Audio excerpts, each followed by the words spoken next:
যদিও ডাক্তারের নিষেধ ছিল যে কথা যেন নাই বলি, কিন্তু আল্লাহ আল্লাহ রসুলের কথা বলবো না, এটা হয়তো হয় কি করে? দুনিয়াতে তো কথা একটাই আছে, হাদিসে হুকুমও আছে, ফালিয়াকুল খায়রান মান কানা ইউমিনু বিল্লাহি ওয়াল ইয়াউমিল আখির ফালিয়াকুল খায়রান ইল্লা লিয়াসমুত। আল্লাহ আল্লাহ রসুলের কথার থেকে তো উত্তম কোনো কথা নাই। আর যদি এটাই না বলি তো আর বলমু কি? তাহলে বাচ্চা থেকে লাভই কি? বাচ্চা থেকেও কোনো লাভ নাই, আর এর চেয়ে উত্তম কোনো কথাও নাই। বিদায় বলতে বলতে যদি জান দেওয়াও যায় তাহলে তো এটা ভাগ্যের ব্যাপার। এর চেয়ে বড় ভাগ্য কারো হবে না যে আল্লাহ রসুলের কথা বলতে বলতে যিনি জান দিলেন ওনাকে জানটা দিয়া দিল।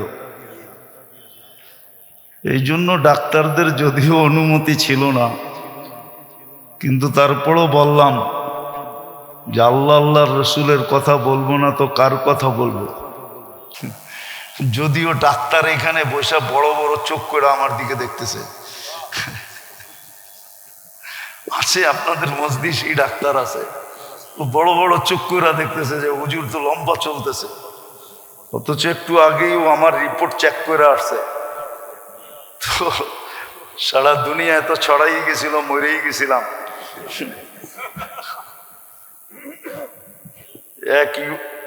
এক মিডিয়ালা আইসা বলতেছিল, হুজুর আমার ভিউজ হয়েছে একদিনে 25 মিলিয়ন, শুধু আপনার মরণের খবর। এইবার বোঝেন ওর পোয়া 12 কিরকম হয়েছে। 25 মিলিয়ন 24 ঘন্টায় ভিউজ হয়েছে আমার মরার খবর। দোয়া করেন আল্লাহ হায়াত দেখ। আফসোস তো এটাই আমার যে এই উম্মত আল্লাহ চিনল না, আর আল্লাহর আর নিজের মাঝে সম্পর্ক বুঝল না। এই উম্মত যদি আল্লাহ চিনতো আর আল্লাহর সাথে আমাদের কত ঘনিষ্ঠ সম্পর্ক এটা যদি জানতো, তাহলে এক হাদিসে আছে আল্লাহ বলেন যে প্রত্যেকে চিৎকার দিয়া চান দিয়া দিত। অনেক এক সময় কিন্তু খুশিতে মানুষ মারা যায়, খুশিতে, ঠিক না? হার্ট ফেল করে কি খুশিতে, ঠিক না? আল্লাহ বলে খুশিতে মরে যেত, আমরা জানি না। দ্বিতীয় আল্লাহ বলে তোর যদি মাপ চাওয়ার সুযোগ না হয়, মাপ চাওয়ার সুযোগ হলো না, লাউ আতাইতানি বিকুরাবিল আরদি খাতায়া, পুরো জমিনের পরিধি তুমি গুনাহ দিয়া ভরা দিলা, কিন্তু মাপ চাওয়ার সুযোগ হলো না। কিন্তু তৌহিদ আছে তোমার কাছে, অল্প হোক, লাউ আতাইতানি বিকুরাবিহা মাগফিরা, তো আমি দ্বিগুণ মাগফিরাত নিয়ে তোমার সাথে সাক্ষাৎ করব। তো যেটা ইমাম বুখারী রহমতুল্লাহ আলাইহি বুঝাইতে চেয়েছিলেন যে এই উম্মতের একটা সময় আসবে আমলের কোনো প্রয়োজন মনে করবে না। যেমন আমি একটা প্রমাণ দিলাম, 90% মানুষ নামাজ পড়ার প্রয়োজন মনে করে না, 90% মানুষ রোজা থাকার প্রয়োজন মনে করে না, মুসলমানের বেশিরভাগ সংখ্যার মানুষ যাকাত দেওয়া প্রয়োজন মনে করে না, হজ করার প্রয়োজন মনে করে না, সারাদিন বক্ষণ করে আল্লাহটা। এই যুবক করে জিজ্ঞাসা করেন সারা দিনে একবার মনের থেকে আল্লাহ বলে কিনা, একবার জিজ্ঞাসা করেন এদেরকে। সারা দিনে যদি একবার মনের থেকে আল্লাহ বলতো, একবার। এই মজমায় জিজ্ঞাসা করেন কয়জন আছে ডেলি 100 বার আল্লাহ বলে? আমরা আল্লাহ বলা প্রয়োজন মনে করি না, যদি এটা বড় আমল ছিল, বহুত বড় আমল। আরে রাগ হয় না, আমি বুঝানোর জন্য বলতেছি, আমি কারো বিরোধিতায় বলতেছি না, কাউকে ইঙ্গিত করে না। আমরা তো এই সমাজেই বড় হয়েছি, ঠিক না? এই দেশেই তো জন্ম নিছি, দাড়িটা তো এই দেশেই পাকছে, ঠিক না? আমরা তো দেখি সারাদিন নাম জপতে জপতে জপতে জপতে জপতে থাকে। এর 100 ভাগের 1 ভাগও যদি আল্লাহ জপত, তাইলে মনে হয় সব কুতুব হয়ে যেত, কুতুব। অথচ দলীয় প্রধানের নাম, ব্যক্তিত্বের নাম সারাদিন এতবার জপতে থাকে, সারাদিন জপতে থাকে। অথচ আল্লাহর নাম জপা সবচেয়ে বড় ডিউটি ছিল আমাদের। হায়, কোরআন তো এটাই বলছিল, কুতিলাল ইনসানু মা আকফারা। ও মানুষ, এই জন্যই তো 96 বার বলছেন আল্লাহ আর রহমানের ভিতরে 96টা নেয়ামতের কথা বলছেন। প্রত্যেকটা নেয়ামতের পরে আল্লাহ কি বলছে? ফাবিআইয়ি, এটার অর্থ কি? এটার আমার কাছে আরেকটা অর্থ আছে, দেখি এটা মনে লাগে কিনা। আল্লাহ এক একটা নেয়ামত বলছে, আমরা বলি আমার কোন কোন নেয়ামতকে অস্বীকার করবে। আমি এই তর্জমা মানি, কিন্তু আমি একটা তর্জমা আপনাদেরকে শুনাই। আল্লাহ যেন আমাদেরকে বুঝাইতে চাইতেছে, আমি 96টা নেয়ামত তোকে দিলাম, বল তুই আমাকে কি দিলি, বল তুই আমাকে কি দিলি, बता तूने मेरे लिए क्या क्या। আমি তো 96টা নেয়ামত দিলাম তোরে, তুই আমারে কি দিলি বল। উচিত ছিল সারাদিন আল্লাহর নাম নেওয়া। ইদা কুরিয়াল কুরআন ফাস্তামিউ লাহ, যখন কোরআন বা কোরআনী কথা শোনো তো পরিপূর্ণ মনোযোগ দিয়ে শোনো। আরেকটা আল্লাহর হুকুম হলো আংসিতু, পরিবেশটাকে বিলকুল নীরব নির্জুম রেখা শোনো। হ্যাঁ, কাছের থেকে শুনুক আর দূরের থেকে শুনুক, মজমায় বৈশা শুনুক আর ঘরের থেকে শুনুক, এই দুটা হুকুম সবার জন্যই। এক তো মনোযোগ, আরেকটা হলো নীরবতা। তাইলে ইনশাআল্লাহ যারা ঘরে বসে শুনতেছি তারাও ছোঁয়া পাওয়া যাব, আর যারা এখানে বসে শুনতেছি তারাও ছোঁয়া পাওয়া যাব। যারা রাস্তায় বসে শুনতেছি তারাও ছোঁয়া পাওয়া যাব। আর ছোঁয়াটা কোন জিনিসের? আওয়াজ কমাও, আওয়াজ। ছোঁয়াটা হলো আল্লাহর রহমতের ছোঁয়া। আর কোরআনের ভিতরে এটা উল্লেখ আছে, লাআল্লাকুম তুরহামুন, তোমাদেরকে আমি রহমতের ছোঁয়া দিব। মানুষ যদিও জীবনে কোনোদিন পরশ পাথরের কথা শুনছে কিন্তু দেখে নাই। দুনিয়ার কেউ আজ পর্যন্ত পরশ পাথর দেখে নাই। যেটা লাগাইলে লোহায় সোনা হয়, এটা দুনিয়ার মানুষ দেখে নাই, কিন্তু বলে। কিন্তু বাস্তব পরশ পাথর হলো আল্লাহর রহমতের ছোঁয়া লাগা। আল্লাহর রহমতের ছোঁয়া যার উপরে লাগে সে শুধু মানুষ হয় না, সে শুধু মানুষ হয় না, শুধু মানুষ হয় না, বরং ফেরেশতাদের সেলুটের উপযোগী হয়।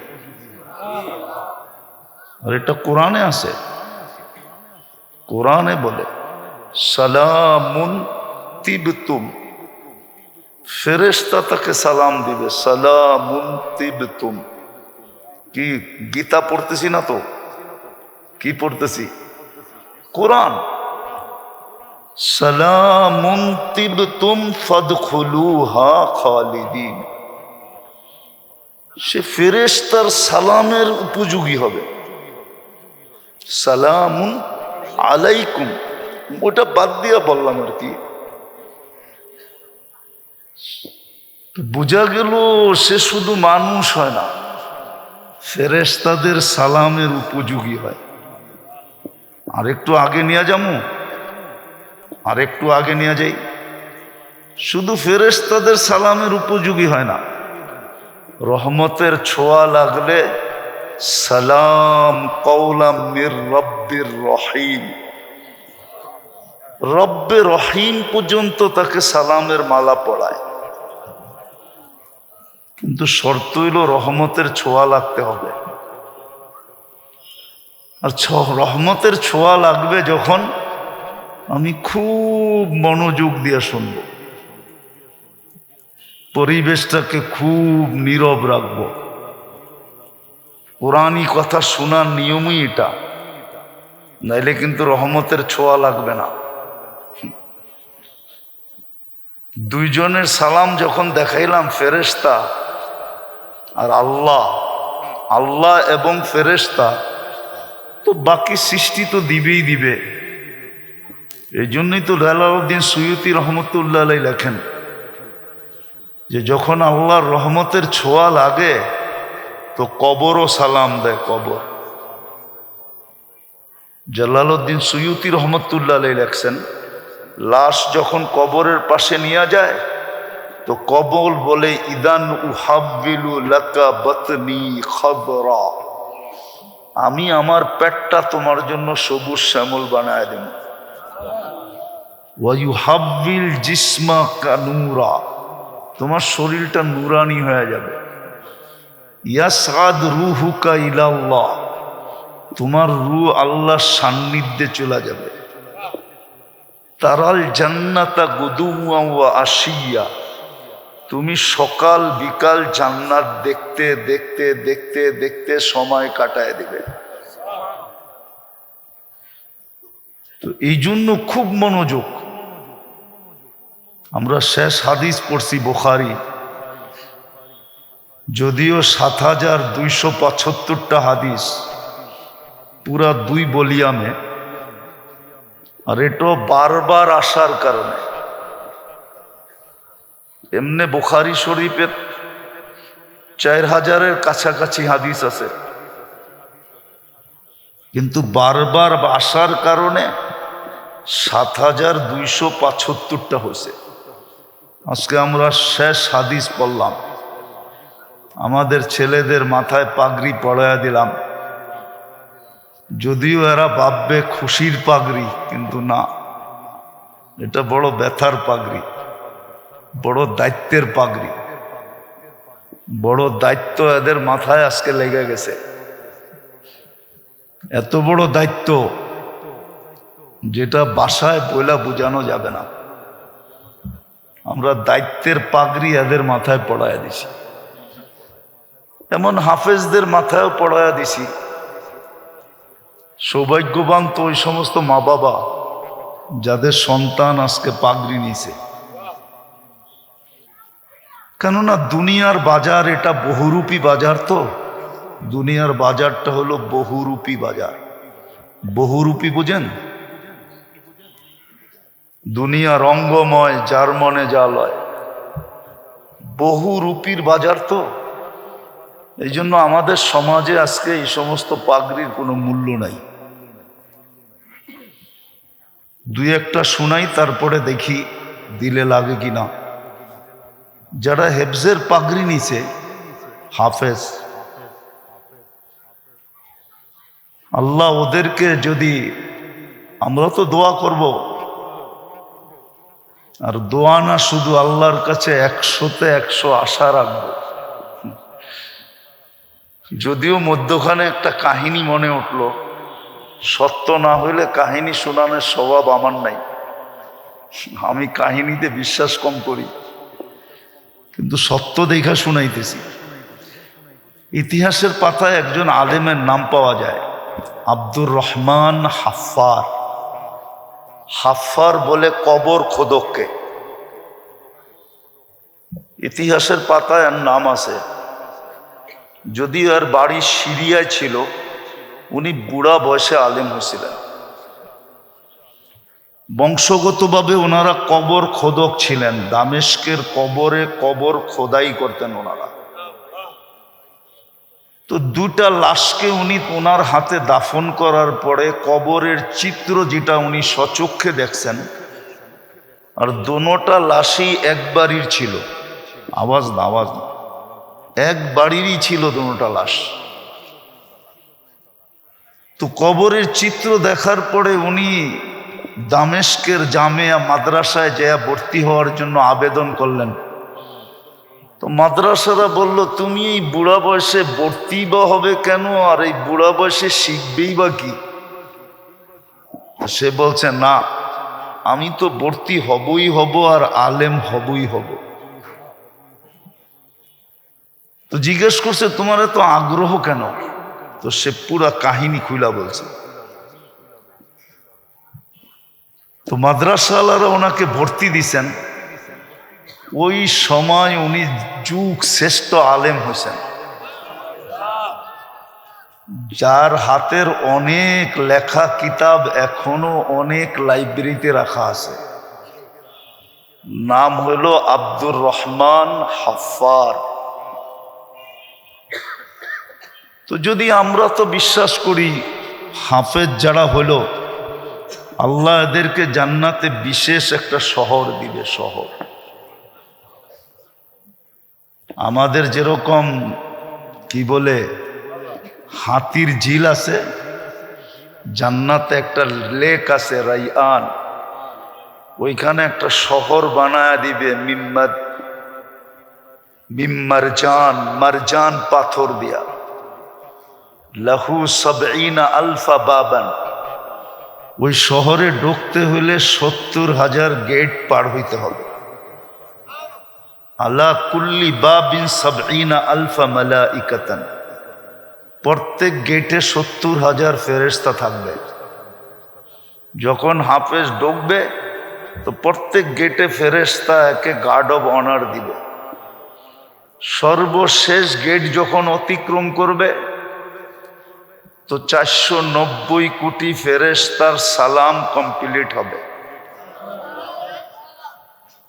এবং প্রত্যেক ফেরেশতা উপটোকন দিবে। সবার মুখে একটাই স্লোগান থাকবে, হাদা কিরামাতান লিল কুরআন। কোরআনকে সিনায় ধারণ করার জন্য তোমাকে এই পুরস্কারে পুরস্কৃত করা হলো। শুধু জীবনে একবার না, যতবার সে ওইখানে যাবে আর যতবার ওইখান থেকে বাহির হবে। এমনকি মা বাবা যখন ওই শহর দেখতে যাবে তো মাকে মাতৃত্বের পুরস্কার দিবে, বাবাকে পিতৃত্বের পুরস্কার দিবে, পিতা হওয়ার পুরস্কার দিবে। এবার বোঝেন যারা হাফেজ হলো ওদের মা বাবা কিরকম সৌভাগ্যবান। আরো ১০ জনকে তো নিয়েই যাবে জান্নাতে। আমাদের সমাজে তো বহুত ঘর কম আছে যে ঘরে ১০ জন সদস্য আছে। আগে থাকতো, এখন ১০ জনওয়ালা সদস্যওয়ালা ঘর আমাদের দেশে এখন খুব কম। ১০ জনকে নিয়ে যাবে। এই জন্য আমাদের বড়রা লিখছিলেন যে প্রত্যেক মুসলমানের ঘরে উচিত ছিল একজন করে হাফেজ তৈরি করা, কমসে কম। এটা তার আখেরাতের পুঁজি ছিল। আর এইখানে গ্রান্টি ছিল, কদ ওয়াজাবাত লাহুমুন নার, যাদের জন্য দোজখ অবধারিত ছিল, এরকম ১০ জনকে সুপারিশ করা জান্নাতে নেওয়া যাবে, আঙ্গুল ধরা জান্নাতে নেওয়া যাবে। গ্রান্টি ছিল। কিন্তু বললাম না, দুনিয়াটা বহুরূপী, রঙ্গময়, এই জন্য বোঝা কঠিন। আর এক একজন আলেম ৪০০ জনকে নেওয়া যাবে। আর গ্রান্টি বাংলাদেশেও আছে নিয়ম, কিন্তু গ্রান্টি নাই। প্রেসিডেন্ট ইচ্ছা করলে প্রত্যেক ফাঁসির আসামি যদি প্রেসিডেন্টের কাছে আবেদন করে, সে ইচ্ছা করলে মাফ করতে পারে, কিন্তু করবে বইলা গ্যারান্টি নেই। পারে করতে, কিন্তু এই 53-55 বছরের প্রেসিডেন্ট কয়জনকে মাফ করছেন জানি না, পেপারে পাওয়া যাবে কিনা খোঁজা। কিন্তু কিয়ামতের দিন এদেরকে মাফ, এদের উপরে গ্যারান্টি আছে। আল্লাহ এখনই গ্যারান্টি দিয়ে রাখছেন যে 10 জন তোমাকে দিমু, 400 জন তোমাকে দিমু। আবার বইলা রাখছেন আর সুফাহা উ সালাত, 3 দলের দুঃখ বিদায়, এদের পাগড়ির বড় মর্যাদা। যদিও আমার সমাজে মর্যাদা নাই, আমার সমাজে এটাকে মর্যাদার জিনিস মনে করা হয় না। যদি মনে করা হইতো তাহলে ইমাম বুখারী রহমতুল্লাহ আলাইকে শেষ হাদিস এটা আনতে হতো না, এটা না আনলেও চলতো। শেষ হাদিস বাবু ওয়া নাযাউ মাওয়াদিন আল কিসতা লিয়াউমিল কিয়ামা, এই অধ্যায় আনার দরকার ছিল না, এই হাদিসও আনার দরকার ছিল না, কোনো প্রয়োজন হইতো না। বোঝা গেল 1000 বছর আগেই, আরো বেশি 1200-1300 বছর আগেই ইমাম বুখারী রহমতুল্লাহ আলাইহি বুঝা ফেলছিলেন যে একদিন আসবে এটার কোনো মূল্য থাকবে না।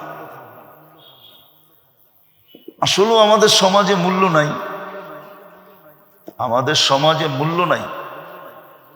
উনি জানতেন যে মূল্য হবে না, এই জন্য উনি বুখারীর শেষ হাদিস এটা নিয়ে আসছেন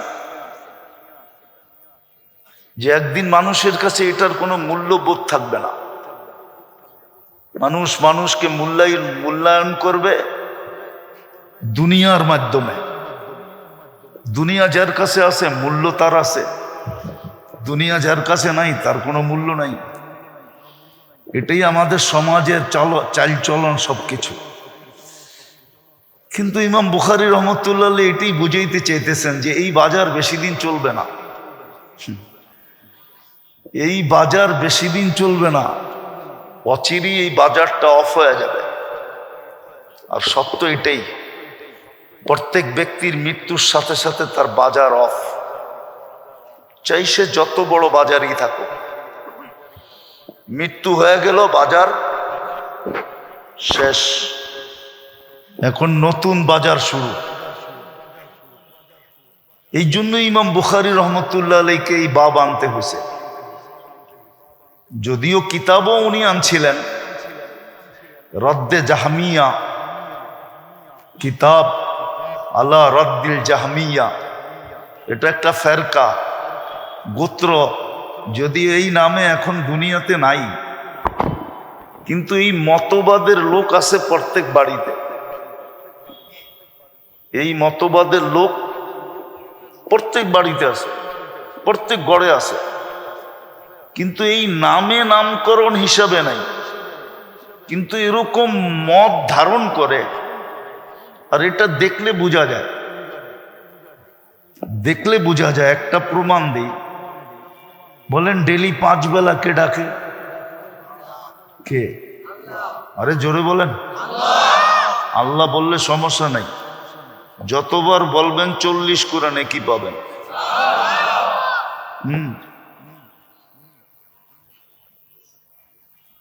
আর ইমাম বুখারী রহমতুল্লাহ আলাইহি লেখছেন যে আল্লাহর নামকে ওয়েট করার কোনো জিনিস নাই। আল্লাহর নামকে ওয়েট করতে পারে, ওজন করতে পারে। এই দ্বিতীয় ভলিউমেই আছে, কিতাবুত তাওহীদের ভিতরেই আছে। আল্লাহর নামকে ওয়েট করার মতো কোনো কি নাই, কোনো দাড়ি নাই, কোনো পাল্লা নাই, কোনো বাটকারা নাই। আল্লাহ বানানি নেই, আল্লাহর নামকে কেউ ওয়েট করবে? এই জন্য আল্লাহ বললে সমস্যা নাই, 40 নেকি পাবেন। দোয়া করতে থাকেন, আল্লাহ সারা জীবনে একবার আল্লাহ বলা আপনি কবুল করে নেন। যদি একবার কবুল হলো, একবার, ইনশাআল্লাহ দেখা হবে। সমগ্র সৃষ্টি দিয়েও এটাকে ওজন করা সম্ভব হবে না। আল্লাহ নামটা কার? কে রাখছে? আল্লাহ নিজের নাম কি রাখছে? আল্লাহ। ওই আল্লাহ ডাকে, ঠিক না? চিনেন তো আল্লাহরে? চিনেন তো? কে? যিনি আমাদেরকে অস্তিত্ব দিচ্ছেন, ঠিক না? যিনি আমাদেরকে 24 ঘন্টা লালন পালন করেন, যিনি আমাদেরকে 24 ঘন্টা সুরক্ষা দেন। হায় হায় হায়, যার আমরা প্রত্যেক শ্বাসে শ্বাসে মুখাপেক্ষী, মুহতাজ, আনতুমুল ফুকারা। শ্বাসে শ্বাসে আমরা আল্লাহর মুহতাজ। চালায় তো চলি, না চালাইতে দিলে এক শ্বাস নেওয়ার ক্ষমতা নাই। আছে নাকি? বিশ্বাস করেন না করেন না? না, মনে হয় মনের থেকে করে না, ঠিক না? যুবক তো যৌবনের বাহাদুরির কারণে করে না। ও বলে আমার যৌবন আছে, যৌবনের বাহাদুরির কারণে এই কথাটা বিশ্বাস করে না যে শ্বাসে শ্বাসে আল্লাহর মুহতাজ। টাকাওয়ালা টাকার বাহাদুরির কারণে করে না, পদালা পদের বাহাদুরির কারণে করে না, আধিপত্যওয়ালা আধিপত্যের বাহাদুরির কারণে করে না। কসম খোদার, যতটুক করা দরকার অতটুক করে না। যদি করত তাহলে ওই আল্লাহ ডাকে 5 বার। মসজিদ ভরা না খালি? বাহিরে বেশি না ভিতরে বেশি? কয় গুণ বেশি? কত গুণ বলেন না? 90 গুণ বাহিরে বেশি, মাত্র 10% ভিতরে। যেই 2 নামাজের উপরে জান্নাতের গ্যারান্টি দিছিলেন, 2 নামাজের উপরে, হুজুররা একমত হবে কিনা আবার জানি না। মান সাল্লাল বারদাইন দাখালাল জান্নাহ। এইখানে ওয়াও আনেন নাই, ফাও আনেন নাই, সুম্মাও আনেন নাই, কোন হরুফি মধ্যখানে আনেন নাই। ফজর আর আসর জান্নাতের গ্যারান্টি দিছিলেন, কিন্তু সবচেয়ে কম মুসল্লি ফজরে, ঠিক না? আমি তো হাদিস দিলাম, এবার কোরআন দিব। কোরআন তো বলে ইন্না কোরআন আল ফজরি কানা মাশহুদা। ফজরের নামাজ তোমার সর্বঘাটিতে তোমার পাহারাদার ছিল, সিকিউরিটি গার্ড ছিল, গার্ড। তোমাকে গার্ড দিয়ে নেওয়া যাবে। কিছু গার্ড দেখলে এমনি মানুষ রাস্তা ছেড়া দেয়, কিছু গার্ড দেখলে কি করে? যেই গাড়ির সামনে পিছে সেনাবাহিনীর বহর দেখে, ওটা কি রাস্তা চাইতে হয় না এমনি দিয়ে দেয়? তো ফজরের নামাজ তো এরকম গার্ড ছিল, কোরআন আল ফজরি কানা মাশহুদা। কিন্তু ফজরের সবচেয়ে কম মুসল্লি। ডাকে কে? কে ডাকে? হায় হায়, শুধু আল্লাহ তো ডাকে না, ঠিক না? তাহলে বোঝা গেল প্রত্যেক ঘরে ঘরে এই মতবাদের মানুষ আছে যে আমলের কোনো দরকার নেই, ইমান তো আছেই। আমি তো আল্লাহকে বিশ্বাস করি, আমলের দরকার নাই, আমলের দরকার নাই। এটাই তো মার্জিয়ারা বলে। মার্জিয়াদের এক দলই তো জাহামিয়া, ওইখান থেকে বাগ হয়ে পরে জাহামিয়া হচ্ছে। ওরাও তো এটা বলে আমলের দরকার নেই। আমার সমাজও যেরকম বলে আমলের দরকার কি, ইমান তো আছে, আল্লাহকে তো আল্লাহ বলে মানি, আমলের দরকার নাই। এই জন্যই তো মসজিদ খালি, বাজার ভরা, মসজিদ খালি, অফিস ভরা, মসজিদ খালি, আদালত ভরা। অথচ একটা যুক্তি দিব, এই এলাকায় তো মসজিদ হওয়ার কথা ছিল না, যুক্তিতে বলে না, যুক্তিতে বলে না। ঢাকা শহরের সবচেয়ে উন্নত এলাকা কোনটা? ওইখানে কোন মানুষগুলা বাস করে? যারা নিজেদেরকে সবচেয়ে বেশি উন্নত মনে করে, ঠিক না? অ্যাবিলিটির দিক দিয়া, ঠিক না? সত্য না? সর্বদিক দিয়ে যারা অ্যাবিলিটি রাখে ওরাই গুলশানে থাকে, ঠিক না? আচ্ছা, আল্লাহ মনে হয় গরিব, ঠিক না? আল্লাহ তো বলতে পারতো যে একটা মসজিদ, আজাদ মসজিদ দিয়া দিছি গুলশানে, দরকার হলে আরেকটা বানালো, আমার বাড়িটাও উন্নত সোসাইটিতে থাকুক। খিলগার মতো জায়গায় আমার বাড়ি দিব কেন? এটা আল্লাহর বাড়ি না? এটা কার ঘর? মসজিদ কার ঘর? আপনি আমাকে যুক্তি দিয়ে বোঝান। এই এলাকায় তো মসজিদ হওয়ার কথা ছিল না। মসজিদ হওয়ার কথা ছিল উন্নত এলাকায়। আল্লাহর চেয়ে উন্নত কে? আল্লাহর চেয়ে টপে কে? আল্লাহর চেয়ে বড় ধনী কে? আল্লাহর চেয়ে বড় শক্তিশালী কে?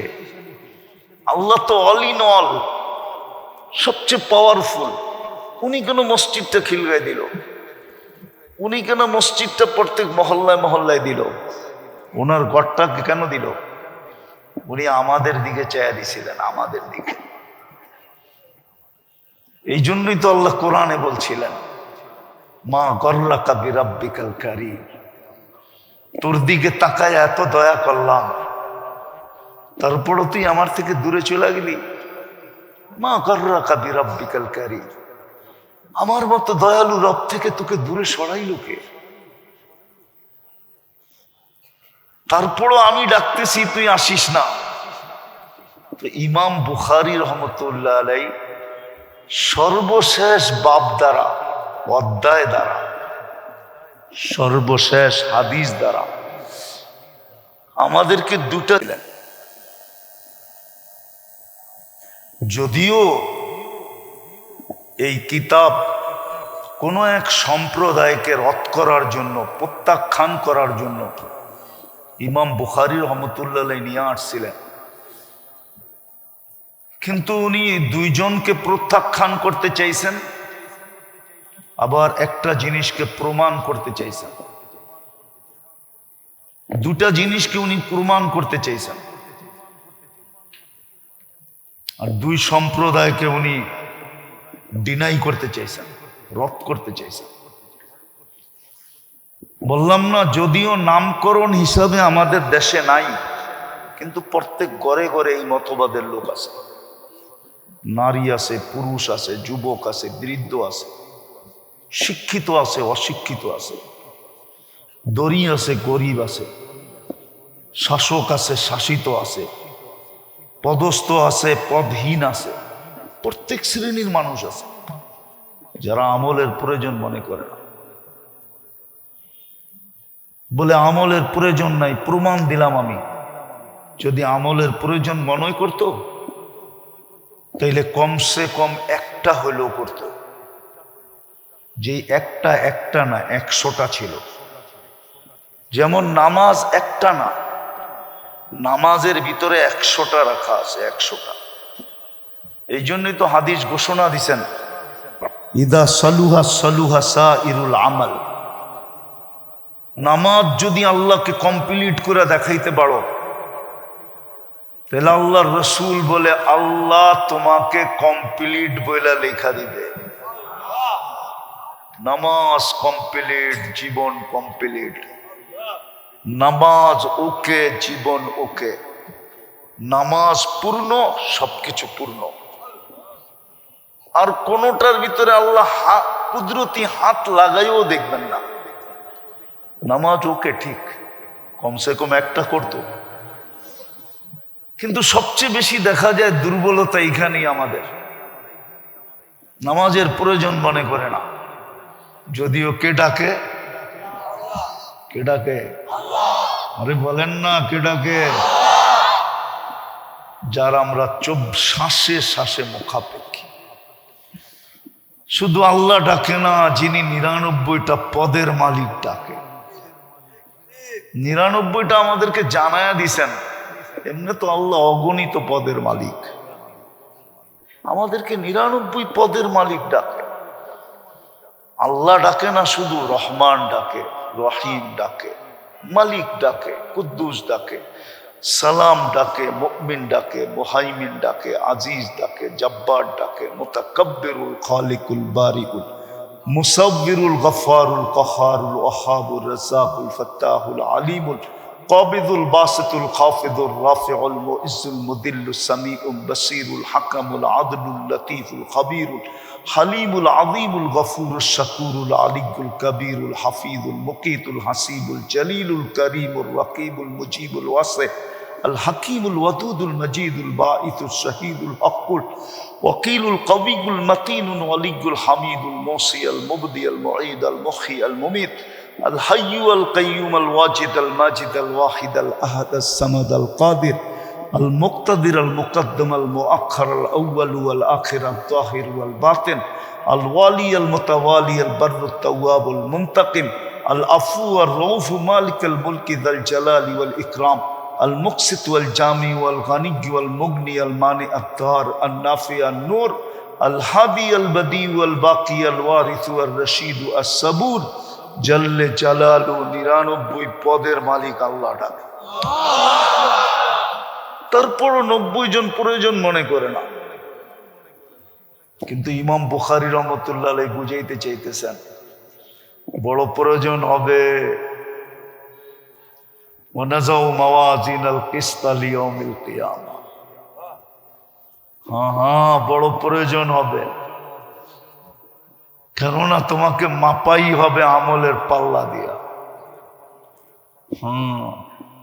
দুটা মিটার দিয়া তোমাকে মাপা হবে, একটা হলো ঈমান আর একটা হলো আমল। ঈমানের ভিতরে কেমন ঈমান ওটাই বলে দিয়েছেন, তাওহীদ ওয়ালা ঈমান। এক সময় ছিল মানুষ তাওহীদ শিখত, এখন মানুষ তাওহীদ শিখে না।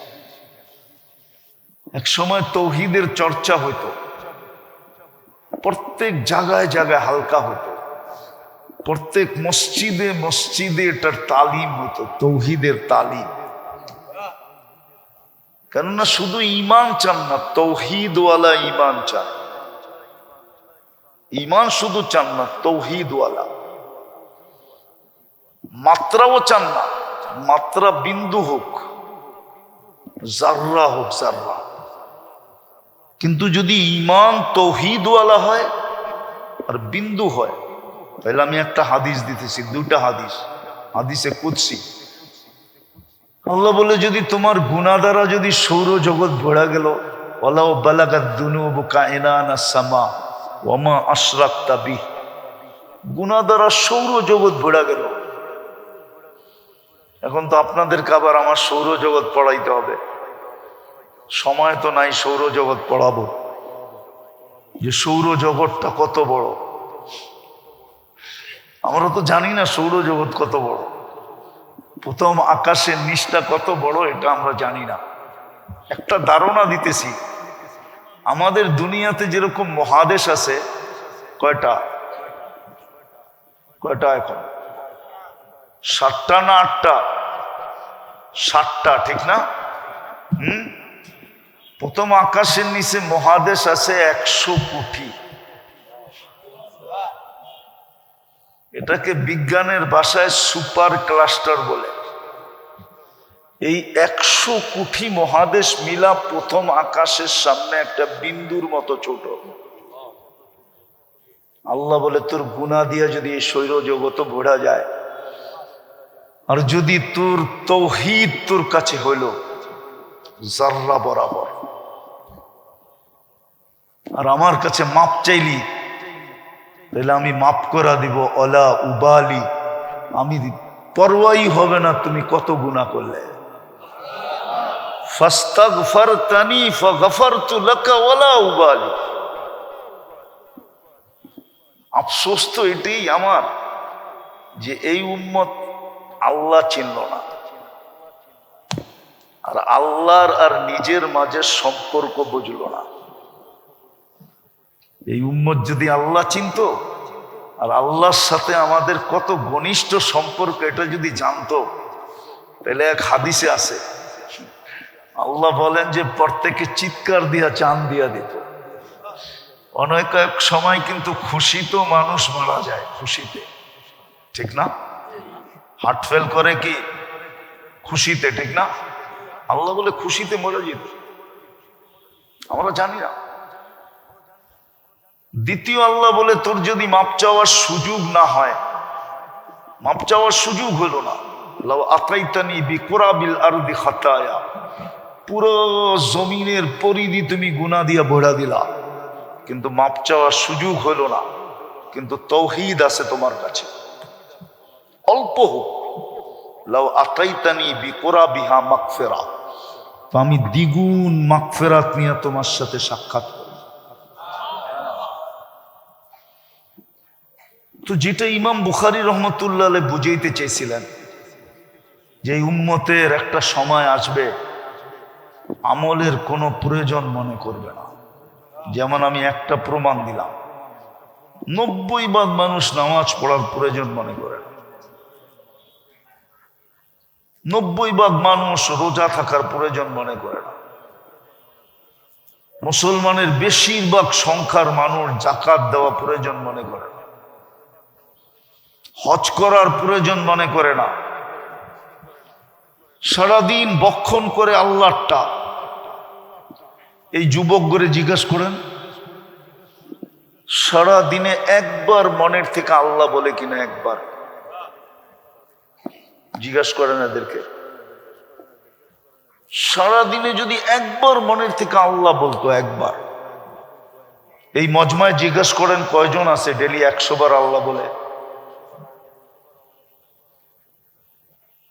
আমরা আল্লাহ বলা প্রয়োজন মনে করি না, যদি এটা বড় আমল ছিল, বহুত বড় আমল।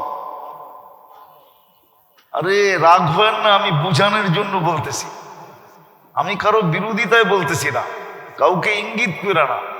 আমরা তো এই সমাজেই বড় হয়েছি, ঠিক না? এই দেশেই তো জন্ম নিছি, দাড়িটা তো এই দেশেই পাকছে, ঠিক না? আমরা তো দেখি সারাদিন নাম জপতে জপতে জপতে জপতে জপতে থাকে, এর 100 ভাগের 1 ভাগও যদি আল্লাহ জপতো, তাহলে মনে হয় সব কুতুব হয়ে যেত, কুতুব। অথচ দলীয় প্রধানের নাম, ব্যক্তিত্বের নাম সারাদিন এতবার জপতে থাকে, সারাদিন জপতে থাকে, অথচ আল্লাহর নাম জপা সবচেয়ে বড় ডিউটি ছিল আমাদের। হায়, কোরআন তো এটাই বলছিল, কুতিলাল ইনসানু মা আকফারা। ও মানুষ, এই জন্যই তো 96 বার বলছেন আল্লাহ আর রহমানের ভিতরে 96টা নেয়ামতের কথা বলছেন। প্রত্যেকটা নেয়ামতের পরে আল্লাহ কি বলছে? ফাবিআইয়ি, এটার অর্থ কি? এটার আমার কাছে আরেকটা অর্থ আছে, দেখি এটা মনে লাগে কিনা। আল্লাহ এক একটা নেয়ামত বলে বলছে, আমরা বলি আমার কোন কোন নেয়ামতকে অস্বীকার করবে। আমি এই তর্জমা মানি, কিন্তু আমি একটা তর্জমা আপনাদেরকে শোনাই। আল্লাহ যেন আমাদেরকে বুঝাইতে চাইতেছে, আমি 96টা নেয়ামত তোকে দিলাম, বল তুই আমাকে কি দিলি, বল তুই আমাকে কি দিলি, बता तूने मेरे लिए क्या क्या। আমি তো 96টা নেয়ামত দিলাম তোরে, তুই আমারে কি দিলি বল। উচিত ছিল সারাদিন আল্লাহর নাম নেওয়া। আজকে মুসলমানের এই দুরবস্থা কেন? একটু ভাবেন, 250 কোটি মুসলমান, 60টা মুসলিম দেশ, দুনিয়ার সবচেয়ে বড় কারেন্সি মুসলমানের কাছে, দুনিয়ার সবচেয়ে বেশি ব্র্যান্ড মুসলমান ব্যবহার করে, দুনিয়ার সবচেয়ে বেশি কাপড় চোপড় মুসলমান ব্যবহার করে, দুনিয়ার সবচেয়ে বেশি প্রসাধনী মুসলমান ব্যবহার করে, দুনিয়ার সবচেয়ে বেশি খাওয়া দাওয়া মুসলমান খায়। মুসলমানের চেয়ে বেশি আইটেম দুনিয়ার কেউ খায় না, কেউ আমাকে মিলিয়ে দিতে পারবে না। চ্যালেঞ্জ সারা দুনিয়ার মিডিয়ার সাথে আমার, কেউ আমাকে মিডিয়া দিয়ে মিলিয়ে দিতে পারবে না যে মুসলমানের চেয়ে বেশি কাপড় চোপড় কেউ পরে। আমি এই নূরবাগের মাদ্রাসার কমপ্লেক্সের ভিতরে বসে বলতেছি, আর নূরবাগ তো পুরাটাই শিক্ষিত, কেননা নূরবাগের মানুষের সামনে আমাদের শিক্ষার কোনো মূল্যই নেই। আমরা নিজেদেরকে শিক্ষিত মনে করি না। ওনাদেরকে আমি জিজ্ঞেস করি, বিল গেটসের যদি কোনো একটা শার্ট $300 বেশি কেউ দেখাইতে পারে, ওর জুতা আমার গাল। $300 উপরে কোনো শার্ট নাই ওর। কিন্তু এই নূরবাগে এরকম লোক পাওয়া যাবে, নাম বলবো না, চিনি আমি, যার একটা গেঞ্জির দাম, গেঞ্জির হাতা কাটা গেঞ্জির দাম সিঙ্গাপুরি ডলারে $1,500। আমরা চিনি, আমরা দুনিয়া ঘুরে বেড়াই, আমরা চিনি। মুসলমানের চেয়ে দামি জিনিস কেউ পড়ে না। তারপরও মুসলমান আজকে সারা দুনিয়ায় ঘৃণিত কেন, দীক্ষিত কেন, অবহেলিত কেন, লাঞ্ছিত কেন, বঞ্চিত কেন, এই দুরবস্থা কেন? যদি মুসলমানদের দুরবস্থা আমার যুবকরা না দেখতো, ওরা সারাদিন নেটে দেখতে থাকে যে ইসলাম মুসলমান মানি একটা কলঙ্ক। এই জন্য ও চুলের স্টাইল পাল্টায় ফেলছে, চুলের স্টাইল চেঞ্জ। ও জানে মুসলমান এটা একটা কলঙ্ক নাম, বিদায় আমি চুলের স্টাইলটা চেঞ্জ করে দেখি আমার মাথার থেকে কলঙ্কের তিলকটা আমি সরাইতে পারি কিনা। এই জন্য ওর পোশাক আশাক ভিন্ন, ওর চাল চলন ভিন্ন, আমাদের যুবতীদের চাল চলন ভিন্ন, আমার পুরো সমাজের চাল চলন ভিন্ন। তাইলে যে উম্মতকে দাড়ি দিলেন জান্নাতে যাওয়ার জন্য, ওই উম্মত দাড়ি শেভ করে? এই উম্মতকে তো দাড়ি দিছে জান্নাতে যাওয়ার জন্য। আমি হাদিস দিতে পারি আপনাকে, যাকে আল্লাহ মুসলমানের ঘরে নিজে নির্বাচিত করলেন, আল্লাহ উম্মতে মোহাম্মদী বানাইলেন। বুঝা আমি শেষ জায়গায় চলে আসছি, জোশে জোশে অনেক লম্বা চলে গেছি। যদিও ডাক্তার এখানে বসে বড় বড় চোখ করে আমার দিকে দেখতেছে, আছে আপনাদের মজলিসে ডাক্তার আছে, বড় বড় চোখ করে দেখতেছে যে হুজুর তো লম্বা চলতেছে, অথচ একটু আগেই ও আমার রিপোর্ট চেক করে আসছে। তো সারা দুনিয়ায় তো ছড়াই গেছিল, মরেই গেছিলাম।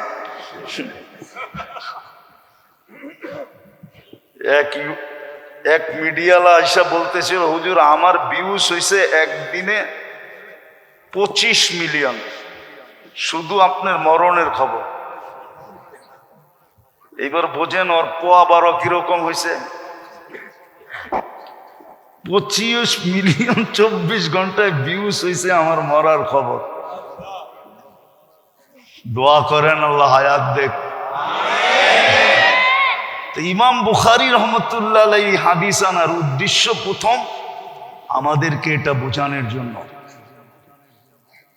যে দুটা জিনিস লাগবে, একটা তাওহীদ আর একটা আমল। এই দুটা দিয়ে দুনিয়াতে কি দিয়া মূল্যায়িত হইল এটা বিষয় না। ইমাম বুখারীর কাছে এটা বিষয় না দুনিয়ায় কে কোন জিনিস দ্বারা মূল্যায়িত হলো, দামি হলো, এটা ইমাম বুখারীর বিষয় না, আল্লাহরও বিষয় না, রসুলেরও বিষয় না। ওনার বিষয় হলো যে দুটা দিয়া মূল্যায়িত হবে, একটা হলো তাওহীদ আর একটা হলো কি আমল। আরেক দল আছে আমাদের ভিতরে, এটাও প্রত্যেক বাড়ি বাড়ি আছে, এটাও প্রত্যেক বাড়ি বাড়ি আছে। এই জন্য আমাদের সমাজে একটা কথা প্রচলিত আছে, আরে হুজুররা কয়, হুজুররা বলেই, হুজুরগো কামই বলা, ঠিক না? ওরা এটা মানতে চায় না যে আমল মাপবে। ওরা বলবে এটা আমার মাপবে কি করে? ইমাম বুখারী রহমতুল্লাহ আলাইহি দ্বিতীয় দলকে বুঝাইতে চাইতেছেন, ওয়ানাজাউ মাওয়াদিন আল কিসত, তোমাদের কাছে যদি মাপার জন্য এত যন্ত্র হতে পারে, তোমরা বাতাসের গতি মাপতে পারো, তোমরা যদি বলের গতি মাপতে পারো, তোমরা যদি বলারের গতি মাপতে পারো, স্পিরিট মাপতে পারো, তোমরা যদি তাপ মাপতে পারো, তোমরা যদি শীতের তাপ মাপতে পারো, তোমরা যদি এত কিছু পারো, তাহলে তোমাদেরকে ব্রেনটা যে আল্লাহ দিছে ওই আল্লাহ কত কিছু পারে। ইমাম বুখারী রহমতুল্লাহ আলাইহি দ্বিতীয় দলকে বুঝাইতে চাইতেছে যে আল্লাহ কালকে মাইপা দেখায় দিবে। মাইপা কি করবে? মাইপা এরকম পাল্লা দিয়া মাপবে যেটার থেকে সূক্ষ্ম আর কিছু নাই। তোমাদেরটার কত সূক্ষ্ম, আল্লাহর চেয়ে 100 কোটি গুণ বেশি সূক্ষ্ম। আল্লাহ মাইপা দেখায় দিবে। এই দলকে ইমাম বুখারী রহমতুল্লাহ আলাইহি বুঝাইতে চাইতেছে যে আমল আল্লাহ মাইপা তোমাকে দেখায় দিবে, এটাই সত্য। এই জন্য আবার উনি আমলের ওয়েটও দেখায় দিছেন যে দেখো শব্দ কিন্তু দুইটা, কিন্তু দুইটা হইলে কি হবে? সুবহানাল্লাহি ওয়া বিহামদিহি একটা, ওয়া সুবহানাল্লাহিল আযীম আরেকটা। শব্দ কিন্তু দুটা, কিন্তু ওজন কতটুকু, এটার ভ্যালু কতটুকু, এটা উনি দেখায় দিছেন যে বিলকুল সহজ, বিলকুল সহজ। খফিফাতানি আলাল লিসান, কিন্তু প্রিয় আল্লাহর কাছে কিরকম? হাবিবাতানি ইলার রহমান, আল্লাহর কাছে অবর্ণনীয় প্রিয়। সাকিলাতানে ফিল মিজান, মিজানের পাল্লায় বড় ওয়েট। এই জন্য আমাদের উচিত এটা শিখা, ডেলি কমসে কম 2-4 বার ডেলি পড়া উচিত, কমসে কম একবার হলেও পড়া উচিত। সুবহানাল্লাহি ওয়া বিহামদিহি পড়েন, ও সুবহানাল্লাহিল, ডেলি একবার পড়াও আপনি মুস্কি হাসি দিতে পারেন। যদি বললেন হাসি দিলা কেন? বলে আমি আজকে এরকম দুটা শব্দ পড়ছি যেটা মিজানের পাল্লায় সবচেয়ে বেশি ওজনওয়ালা। যেমন আমি একটা কথা বলি, বারাটিয়ারা ডেলি 5 বার হাসি দিতে পারে, আবার বাড়িওয়ালারা রাগ হয়ে যাবে। বলমু বারাটিয়ারা ভাবে যে আমি তো বাড়া থাকি, বাড়ি তো নাই।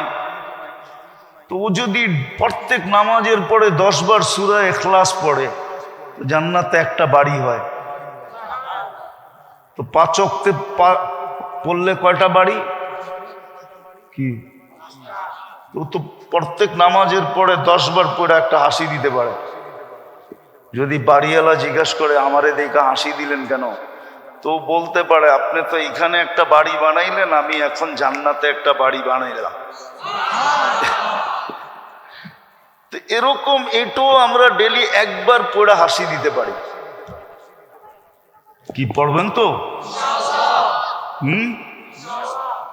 আর আমার ছেলেদেরকে আমি বলবো একটা কথাই বলবো, যদিও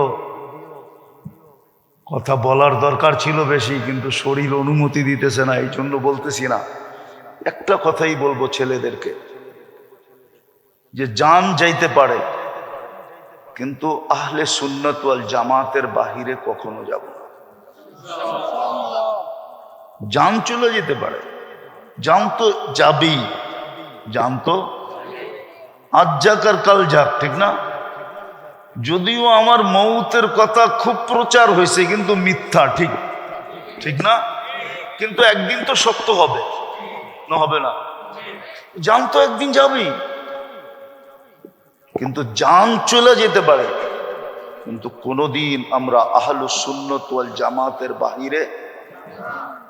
বাহিরে যাব না। যদি এটার ভিতরে থাকো তাহলে তুমি দেওবন্দিয়াতের ভিতরেও থাকবে।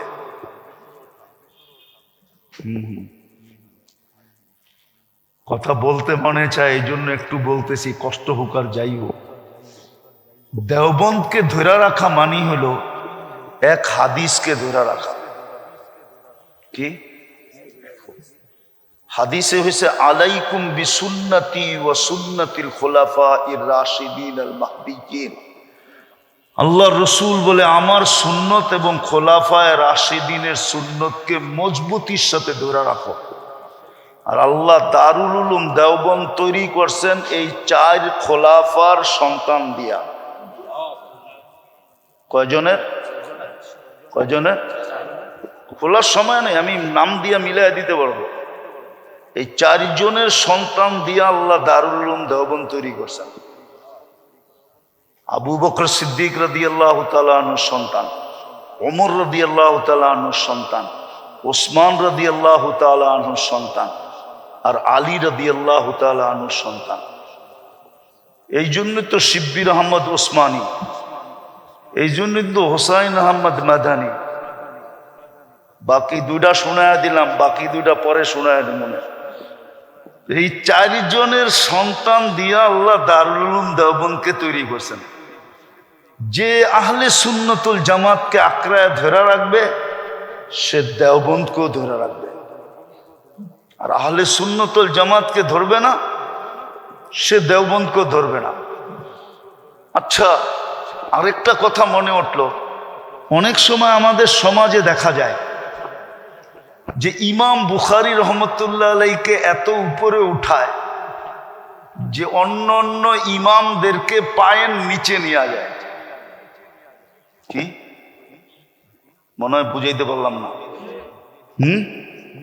ইমাম বুখারীকে এত উপরে উঠায় অন্য অন্য ইমামদেরকে পায়ের নিচে নেওয়া যায়।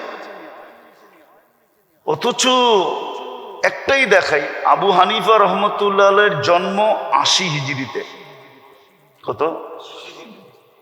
ওনার এন্তেকাল 150 হিজরিতে। আর 150 হিজরি পর্যন্ত সাহাবাদের দৌড়। ঠিক আছে, আরো 44 বছর যোগ করেন, কত হবে? 194 হিজরিতে ইমাম বুখারী রহমতুল্লাহ আলাইহির জন্ম। আবু হানিফা রহমতুল্লাহ আলাইহির মৌতেরও 44 বছর পরে জন্ম। কার? ইমাম বুখারী রহমতুল্লাহ আলাইহ। যে 44 বছর আগে মারা গেছে, ইমাম তিরমিজি রহমতুল্লাহ আলাইহির কথা মতো, যে আমার চেয়ে যে বয়সে 1 দিন বড় সে আমার চেয়ে বেশি কয়েকশো গুণ বেশি মঙ্গল রাখে। বলছে কেন? বলছে সে আল্লাহর রসুলের জমানার আমার থেকে 1 দিন আগে। অথচ আবু হানিফা রহমতুল্লাহ আলাইহি পুরা সাহাবাদের জামানা পাইছে। আর একটা মজার খবর শোনামু, শেষ হাদিস যেটা পড়লো আশকাব, যেটা আশকাব কি রাবির নাম কি? আহমদ ইবনে আশকাব। ইনি আবু হানিফা রহমতুল্লাহ আলাইহির ছাত্র, ইনি কুফি। ইনি কি? ইমাম বুখারী রহমতুল্লাহ আলাইহির শেষ হাদিসও আনছেন আবু হানিফা রহমতুল্লাহ আলাইহির ছাত্রের থেকে।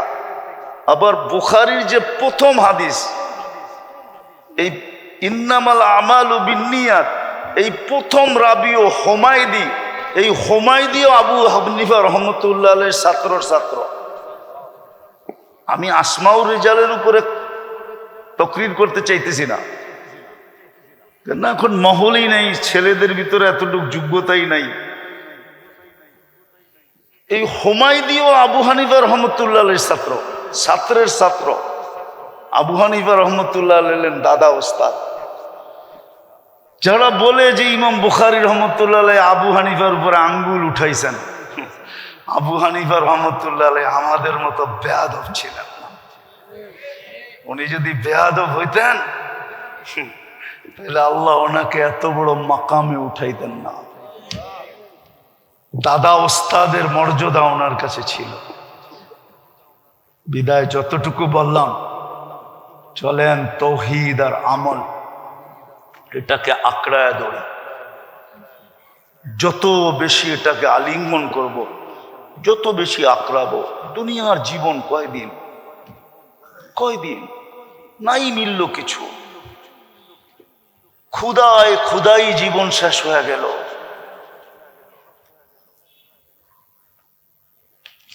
ক্ষুদায় ক্ষুদাই জীবন শেষ হয়ে গেল, তাতে কি আসে যায়?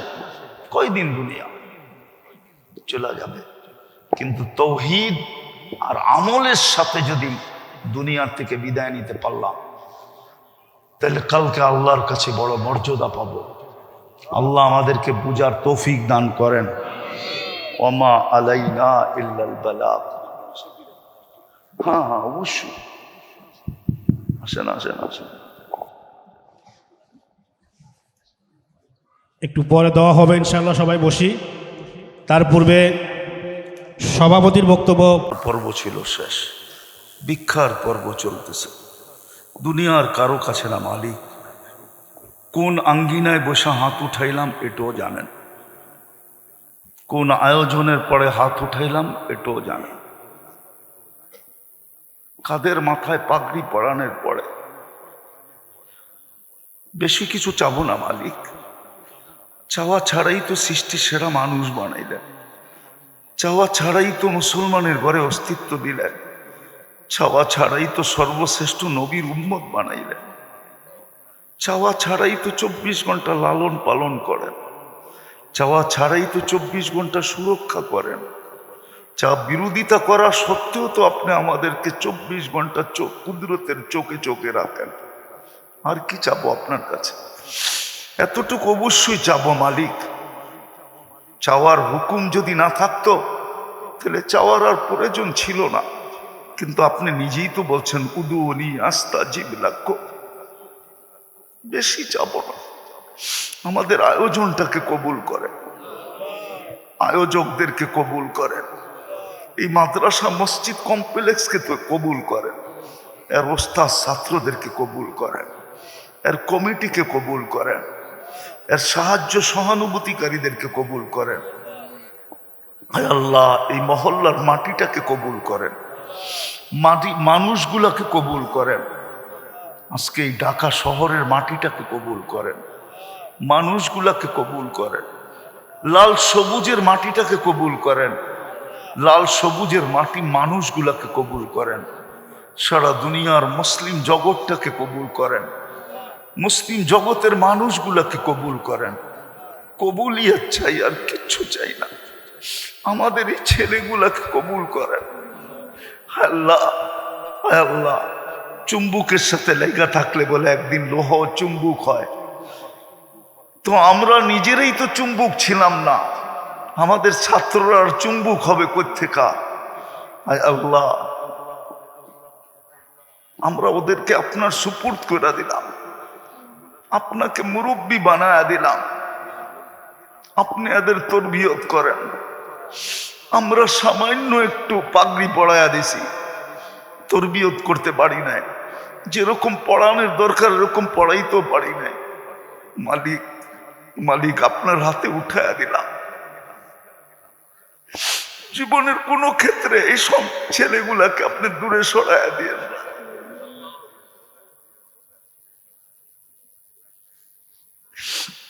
কোনদিন ওদের মনে যেন না আসে আমরা এই শিক্ষায় শিক্ষিত হয়ে ঠকে গেছি।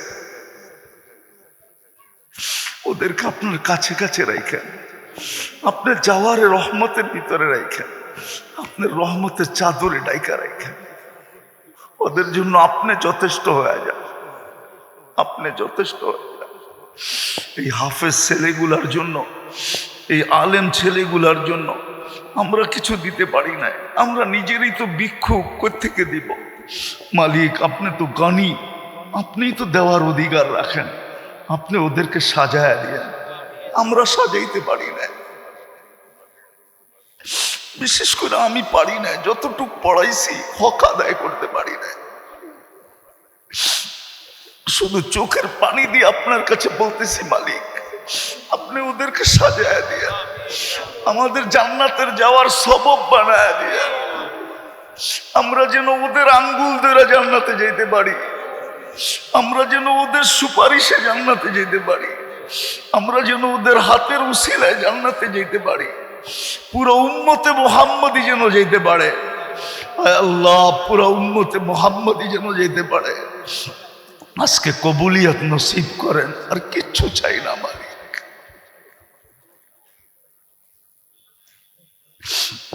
এই মাদ্রাসার কবুলিয়ত নসিব করেন। আয় আল্লাহ, আয় আল্লাহ, যার যে পেরেশানি আছে দূর করে দেন, প্রয়োজন আছে মিটায়া দেন, অসুস্থ আছে শেফায়ে কামেলা আজেলা দায়মা মুস্তামিরা নসিব করেন।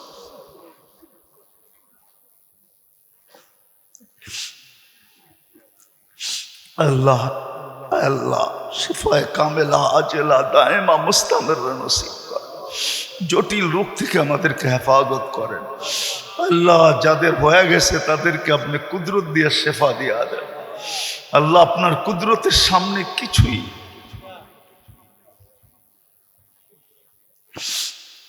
আল্লাহ, আপনার কুদরতই তো আসল। শুধু ওষুধ তো পান করি লিয়াতমা ইন্না কলবি, দিলের সান্ত্বনার জন্য। যেরকম ইব্রাহিম আলাইহিস সালাম বলছিলেন, লিয়াতমা ইন্না কলবি।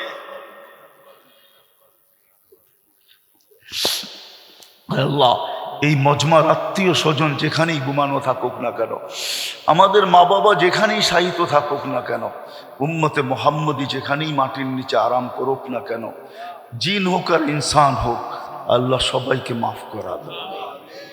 কবরকে জান্নাতের বাগান বানায়, ফেরদাউসুল আলার ভিতরে মাকাম নসিব করে। আয় আল্লাহ, অনেকেই আমাদের কাছে দোয়ার দরখাস্ত করছে, অনেকে করতে চাইছে পারে নাই, হক রাখে। সবার মনের আকাঙ্ক্ষাকে পুরা করা দেন, মনের আশাকে পুরা করা দেন, প্রয়োজন থাকলে মেটায়া দেন। আয় আল্লাহ, আমাদের দোয়াকে মেহেরবানি করে কবুল করেন। আল্লাহ, মাদ্রাসার সমস্ত প্রয়োজন আপনি কুদরত দ্বারা পুরা করে দেন। যা চাইলাম তাও দেন, যা চাইতে পারলাম না তাও দেন। ওয়াসাল্লাল্লাহু তাআলা আলা খায়রি খালকি মুহাম্মাদি ওয়া আলিহি ওয়া সাহবিহি আজমাইন বিরহমাতিকা ইয়া আরহামার রাহিমিন।